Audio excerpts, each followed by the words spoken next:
আসসালামু আলাইকুম। আমরা আজকে পানের বরজে আসছি। পানের যে সমস্যাগুলো তার মধ্যে কিছু সমস্যা হয়ে থাকে। একটা হলো মাকড়ের সমস্যা হয়ে থাকে।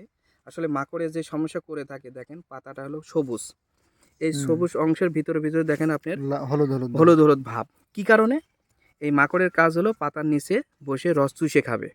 চুষে খাওয়ার পরে এই যে আপনি দেখেন লাল এটা আপনার মাকড়। একটা ডিমের আকৃতি এটা হলো মাকড়ের ডিম, হ্যাঁ? এই লার্ভা।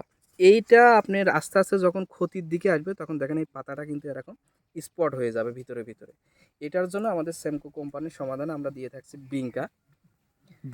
ব্রিঙ্কা এবং পাশাপাশি পানের পাতার মান যদি ভালো হয়, গাছের আগা-ডোগা যদি সুন্দর হয় সেটা থেকে আপনার পানটা কিন্তু বাজারজাত মূল্য ভালো হবে। সেটার জন্য আমরা এই আগা এবং এই কুশিকে এবং পাতাটাকে সতেজ করার জন্য আমরা পরামর্শ দিয়ে থাকি ম্যানজেট। ম্যানজেট। পাতা যত সুন্দর সতেজ হবে, আগাটা যত নরম হবে তত কিন্তু আপনার ভালো আসবে, রেজাল্ট ভালো হবে। এটার পরামর্শ আমরা ম্যানজেট দিয়ে থাকছি। আর ব্রিঙ্কা দিছি মাকড়ের জন্য। এই ২ টা একত্রিত উপরে মাথায় ব্যবহার করলে মাকড় থেকে রোধ হবে এবং পাশাপাশি কুশি এবং আগা ডোগাটা পাতাটাও সুন্দর ভালো। সতেজ হবে। বুঝতে পারছেন? ধন্যবাদ।